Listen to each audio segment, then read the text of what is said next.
Fortune and Glory and tier lists.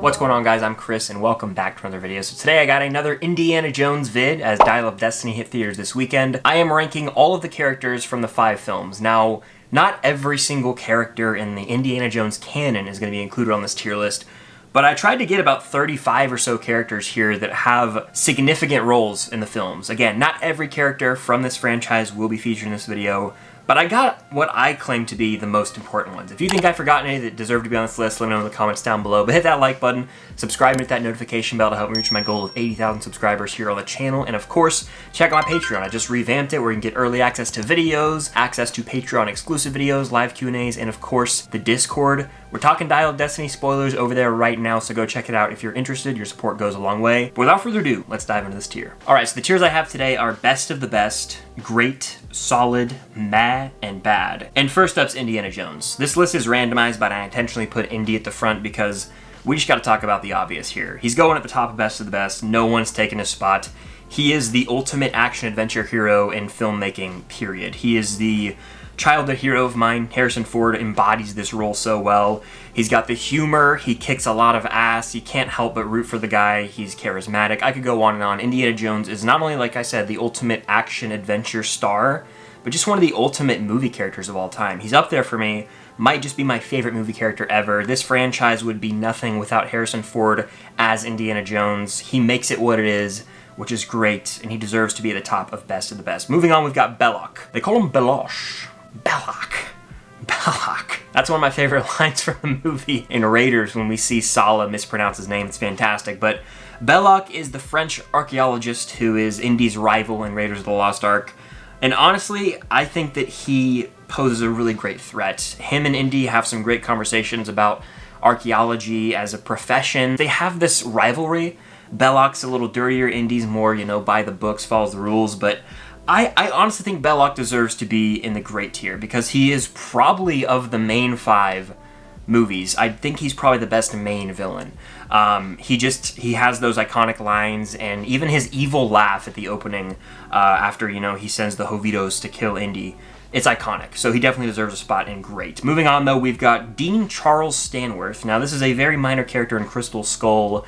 In fact, he's like Marcus Brody 2.0. They try and have him basically take on the same role as Marcus Brody. They even recreate one of the shots where Indy is teaching an archaeology class early in Crystal Skull, and we see the Dean like come in the door and like stand to the side just like Marcus Brody used to do in both Raiders and Crusade. But I'll be honest, he's a meh character. He has some moments to shine in the last act of the films especially, but overall he is barely in this movie, and like I said, he is a Marcus Brody knockoff. So they couldn't replicate that character, making him pretty forgettable. Moving on, though, we've got Mutt Williams, played by Shia LaBeouf, arguably the most controversial character in this entire franchise. People love to rag and hound on this performance and this character, and I think a lot of people put way too much of a weight or emphasis on the fact that there's one scene that's like 10 seconds where he's swinging with monkeys to catch up to Indy and the rest of the fight.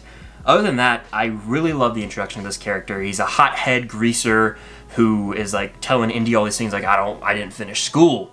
And what if I want to work on motorcycles my whole life? What's wrong with that? Later in the film, obviously, it's revealed that he's actually Indy's son, and it sets up one of the best jokes in the movie where Indy's like, why the hell didn't you make him finish school? Because earlier, he obviously said, do whatever makes you happy, kid. They have a great dynamic. I love, you know, get on, Gramps. There's lines to just quote. They have that chemistry. It just works on screen better than some of the other companions Indy has in the franchise, especially the most recent film, in my opinion.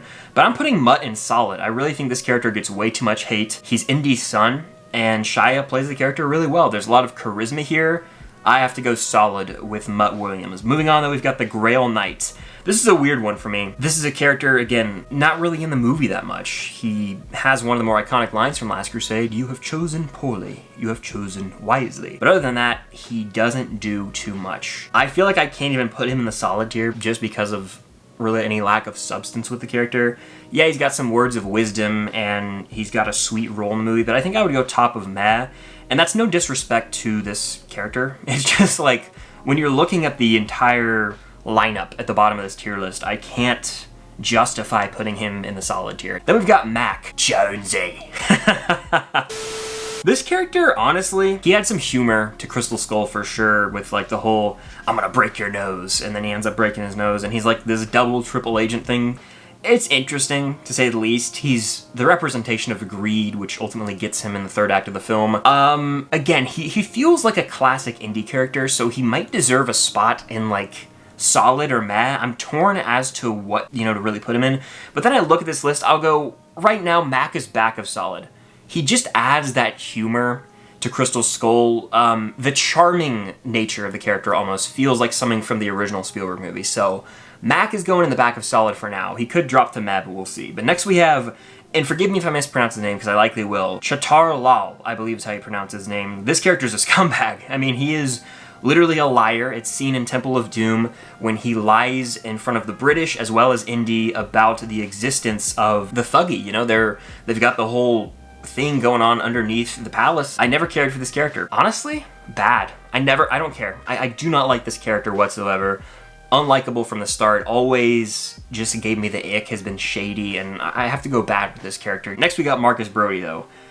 One of the ultimate, side characters in the Indiana Jones franchise. Such a lovable character, and they bring him back in Last Crusade. The pen is mightier than the sword. He has this very lighthearted nature to him, and in the first film, I love how he is like this voice of reason for Indy. Indy's questioning all these things, and he's like, perhaps, it shouldn't be disturbed. So I think I'm gonna have to go great above Belloc. I don't know if he's going best at the best, because that's high praise right there. But Marcus Brody is a great character. Next we've got Baz, aka Basil Shaw from Dial of Destiny. This is Indy's friend, as we would come to know. Indy is actually the godfather of Baz's daughter, Helena, who I'll talk about later. I think Baz is a solid character. I'd put him right in the middle right now. Now, he doesn't have a big role in this movie. Obviously, his legacy, Helena, and his research on Archimedes and the dial, that is really at the forefront when it comes to Baz. But he's funny in that opening, He's kind of hesitant to go on this adventure, and Indy's sort of pulling him along, but he's a good friend, and we see that on display. He's like, I'm not going to leave my friend behind. Who would I be? What kind of friend would I be if I let my friend get taken by these Nazis? So I think Baz definitely deserves a spot in solid. He's just a sweet character. Now, I do wish that Indy's connection to the final adventure with the dial would have been through someone else. Like, I don't think Baz was the best route to go. They could have made Helena Shaw somehow related to Marcus Brody or something. That might have hit a little closer to home. But for what we got with this character, I would go solid with Baz, especially just because he carries a lot of that opening scene. Him and Indy's chemistry works for me, so there you got it. Next we have the village shaman from Temple of Doom. His role is basically to explain the stones and how they bring life to the village, and essentially he is delivering this exposition dump that sets up the main plot of Indiana Jones and Temple of Doom. I would go meh. I would probably go top of meh, just because at the end he's got the whole moment where he congratulates Indy and everything.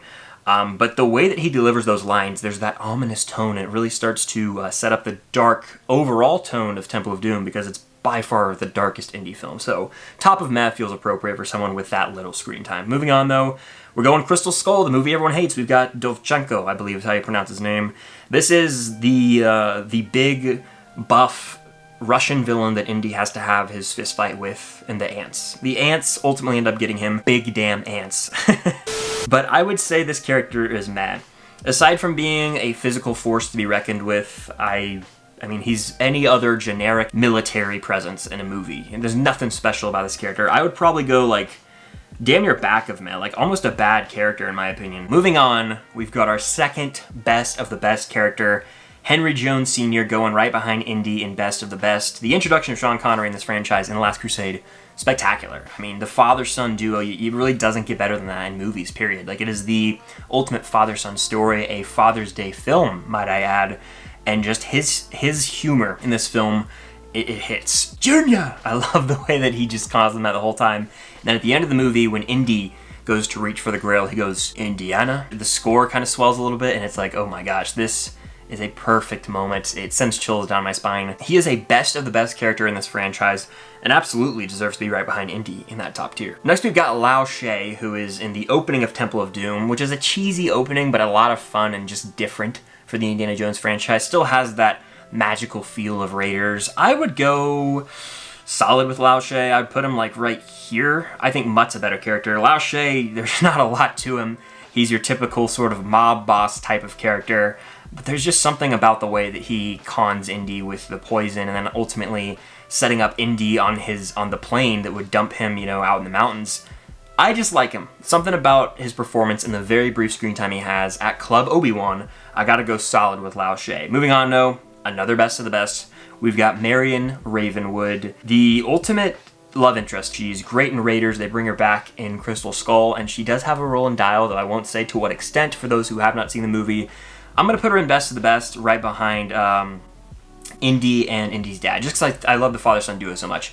But she's a top 3 Indiana Jones character, I believe. She could actually fall to 4 or 5 because there's a few in here who are amazing still. I love the picture I used here is from the first time we see her in the movie when she's doing the drinking competition and she's doing those shots, and then I think the line, I don't know what language she's speaking, but she's like, Pastore, Pastore. And then she downs the shot, and then it cuts to the other dude, and he, you know, they're putting money on it like wagers, and he takes the shot and then just passes out drunk. It's hilarious. I love her and Indy's relationship so much. It is so sweet. She deserved a spot in Best of the Best, obviously. Next we have Dr. Spalko, the villain from Crystal Skull, played by Cate Blanchett. Look, I would say she's solid. Not the best Indiana Jones villain, but at least she's understood. She is trying to, you know, uncover all of this knowledge regarding aliens, essentially. She also fences. That's something unique for Indiana Jones. We haven't really seen a villain who, like, gets physical. You know, usually they're trying to outwit Indy. Well, she actually can fight with a sword, and we see that in Action vs. Mutt. I would go solid, probably above Mac, because I think that Baz was really well set up at the beginning of Dial of Destiny, so placement in solid feels appropriate. Next we have Dr. Voller, played by Mads Mikkelsen, the villain of Dial of Destiny. Mads Mikkelsen's a great actor, but this character, to me, it comes off a little one note. Like, if I look at the other villains, something about them, they have a bit more of a flair. And I love Mads Mikkelsen as an actor, but his plan in this film is as generic as it gets. You know, look at any of those MCU movies people love to critique for the villain just wanting to sort of take over the world. His plan is basically to right the wrongs, in his mind, of the Führer, Adolf Hitler. He's like, I saw all the mistakes Hitler made, I want to make them right. And I don't want to dive too much into spoilers here for those who haven't seen the movie, but we never really got that established, like, immediately in the film. Like, I would have loved if there was a reason. Like, give us a scene where he's, like, personally wronged by Hitler, or where he just, like, there wasn't a ton of depth for him, is what I'm trying to say. So I would go, like, front of Matt. I think that he's a better character than these, because, look, all these characters I'm mousing over right now, what are they in the movie? 5-ish minutes, maybe, you know? I think that he's top of Matt, but in terms of villains, he's one of the weaker in Dial of Destiny, I'll be honest. Next we have Satipo, played by Alfred Molina. Now, I have always wondered about this, because I had the Lego games, and I've, you know, obviously read the credits and everything. Spelled Satipo, S-A-T-I-P-O, but in the film, Harrison Ford says, Adios Sapito. Now, I even looked this up before I started filming, because I always wondered, and a lot of discourse has gone on online from people saying, oh, Indy just called him Sapito because he ended up not being too fond of him, so he calls him Sapito as like an insult. But then a lot of people, and this is the conclusion I've come to, think that Harrison Ford just said Sapito, and they were like, we're just going to use this, not that big of a deal, but then they ended up, you know, calling him Satipo in the credits still. It's an interesting little, like, tidbit about that movie. This character is part of one of the most iconic scenes in the entire franchise, but aside from him being an asshole, he brings nothing to the table. I cannot put him in bad. I feel like that would be wrong. So I gotta go mad, but I can't really go too high. I'm looking at all these other characters that bring value. I would put them like right here. These characters bring value in some way to the story. Satipo is just a goon who ends up dying due to his greed and stupidity, essentially. So some people say that Harrison Ford's Indiana Jones says adios stupido. Some subtitles apparently said that at one point in time. I've never seen it that way, but what do you guys think? Let me know in the comments down below. Next we've got Dietrich from Raiders of the Lost Ark. Another one of those military guys who doesn't really do all that much. That's really all I gotta say about him. Another mad character, if I'm being completely honest. I would go... Look, I think I have to go, like, right here?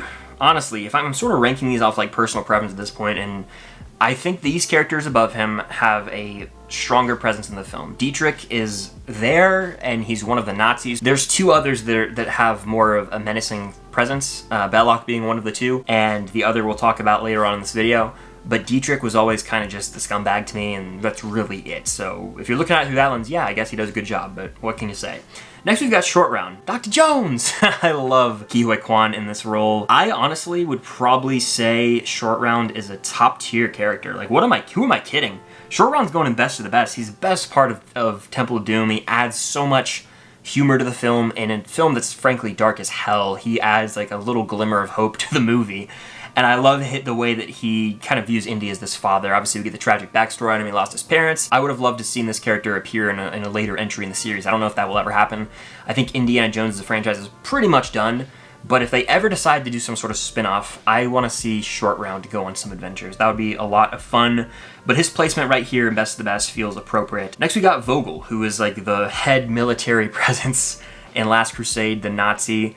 Another one of those characters that's just despicable, and that's their whole purpose, to be this despicable, hateable character. Has an epic death, I will say. Like, the dummy, it looks awesome the way the tank falls off that cliff. But look, I'm looking at everyone who's in Meh. I think Vogel is probably better than most of them, actually, so I would go, You know what, I'll go right here. I'll go in middle of solid, actually. I know I was kind of hounding on him, but, you know, there's that moment exchange in Last Crusade where Indy and his dad are tied up, being held hostage, and Elsa kisses Indy. That's how we say goodbye in Austria. And then Vogel walks up and he like punches him in the face. He's like, that's how we say goodbye in Germany.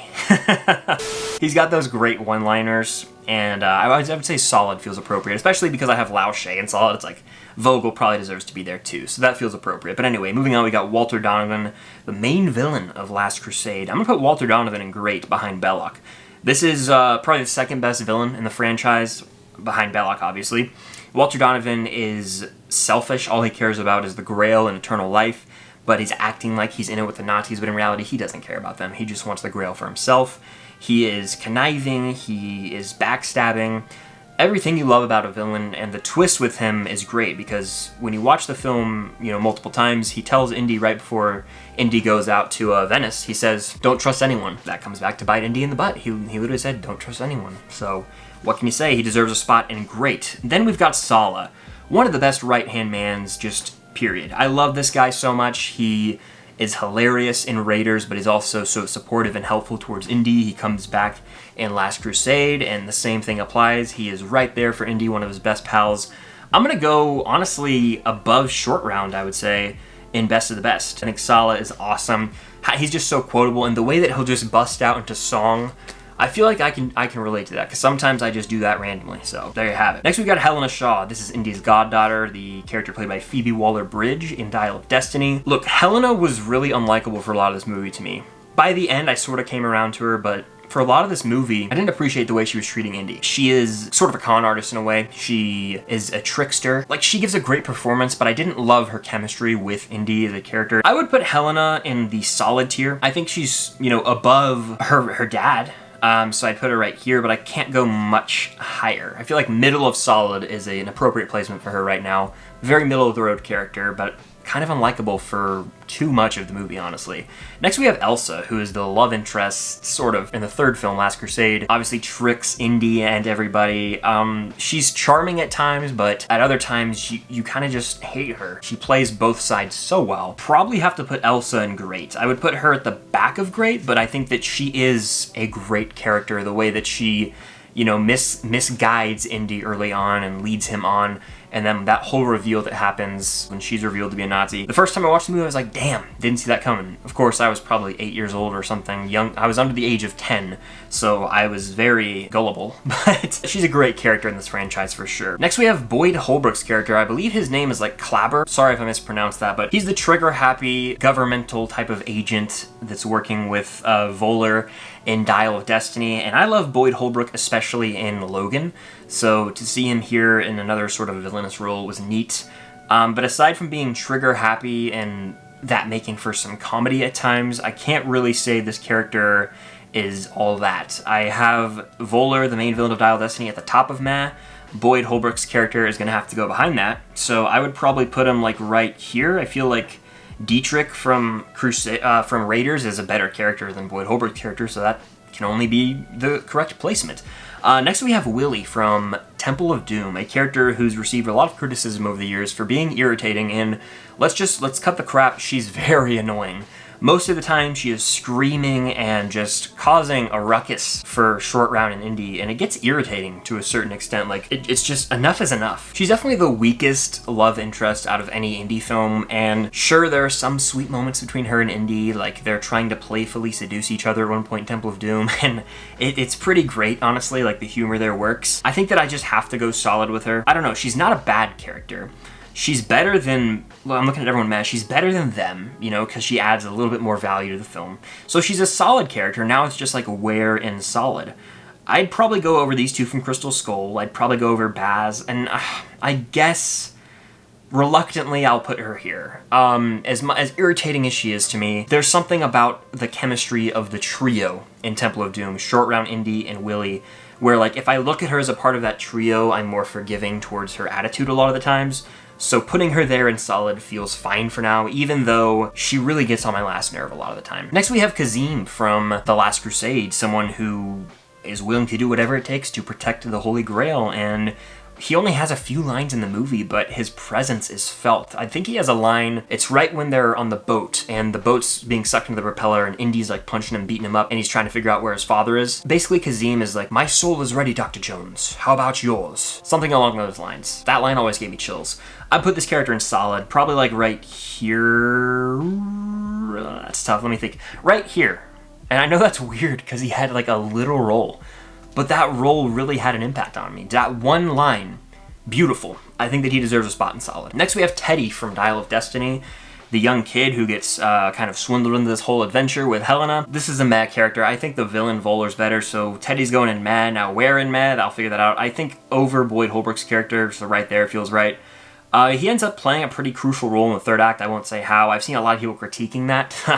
I won't get into it because it's spoilery, but I always found the character to be forgettable. That's a lot of the sidekicks and side characters in Dial of Destiny. It's Indy's story. We're seeing him at this retirement stage of life. Everyone else in the movie is kind of just there because you got to fill out the cast to have a movie somehow, right? It's all about Indy, and I viewed it second viewing with that in mind, because other than that, he doesn't do too much, and it's forgettable. Next is Mola Ram, the main villain of Temple of Doom. Kalima! Kalima! This is someone who instilled terror in me at a young age, and I hadn't even watched Temple of Doom. Check out my ranking of the indie movies for like my in-depth backstory with my relationship with Temple of Doom. But long story short, it was the last indie film I ever watched. I was too scared to watch it because everyone told me, oh, there's this scene where someone gets their heart ripped out. And I built that up to be really terrifying in my head before ever even watching the movie. This face right here terrified me long before I ever even saw the film. Ultimately, I watched it when I was like 14, and it freaked me out a little, but it wasn't the most horrifying thing I'd ever seen.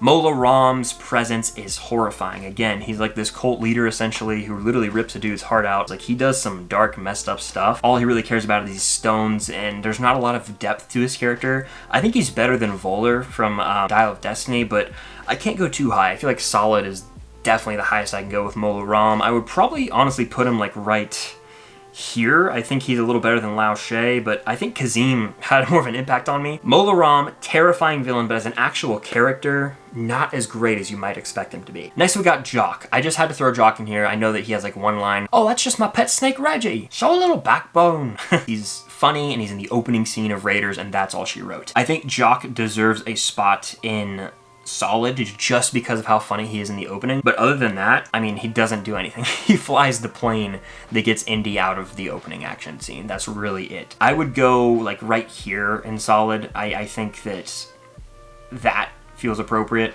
right there. Just because I love the one or two lines that he has in the movie. Next we have Oxley from Crystal Skull. This is Indy's old friend who became obsessed with finding the Crystal Skull. He's a little out of it mentally the entire film, but in the end we do get some sweet moments with him when he snaps out of it, and we see him, you know, at Indy's wedding.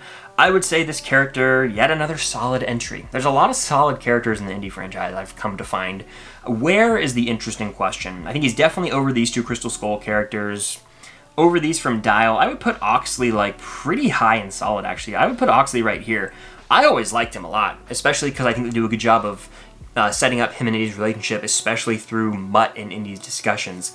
Ox, I enjoy a lot. I'm going to put him in near the top of solid. Next is Ronaldo. This is Antonio Banderas' character from Dial of Destiny. I hate to put people in bad, but if I'm looking at this list, there's not many down there, and as much as I love Antonio Banderas as an actor who couldn't, his character is just responsible for getting them to dive down and find the Graphicos. Kind of spoilery, but I'm gonna go above this character from Temple of Doom in bad, just because, again, he's not really developed. He's supposedly Indy's old friend. We don't see that much, and that's really all we've got. Not much else. Next we have the Maharaja from Temple of Doom, a character who is tricked or under the spell of the blood of Kali for a lot of the film. He's sort of deceptive, I should say, but in the end he ends up helping out Short Round and Indy. I, again, don't think that he's an outright bad character, but I think that this character does fall in the meh tier. I would probably go, like, sort of near the top of meh, like right here feels appropriate. And I'm looking at this list now, by the way. I'm moving some characters down to bad. I think that this one, Dovenchko, I believe is how you pronounce it, going in the bad tier. I think that this character, who's barely in Crystal Skull, going in the bad tier. And I honestly, I think I gotta go Boyd Holbrook's character in the bad tier as well.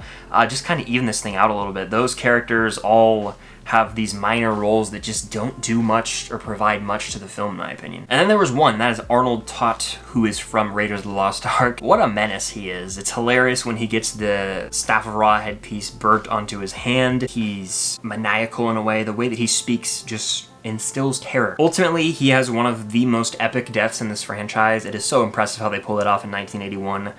I would say this character is going in, it's tough. I think I have to go solid. Yes, he's iconic from Raiders, but as a character, I don't know. It's difficult. I think Arnold Toht goes right near the top of solid for me. If they gave him a little more depth, he could go even higher, but I'm comfortable putting him there for now. But that's gonna do it for my tier list ranking of all these Indiana Jones characters. Let me know in the comments down below what tiers you would have put these characters in, who's the best and worst character in the franchise. Hit that like button, subscribe, and hit that notification bell to help me reach my goal of 80,000 subscribers here on the channel. It would mean a lot. Check out my Patreon link down below. I just revamped it and I've got tons of content over there as well as a Discord. But thank you all for watching, and until next time, I'll see you guys later.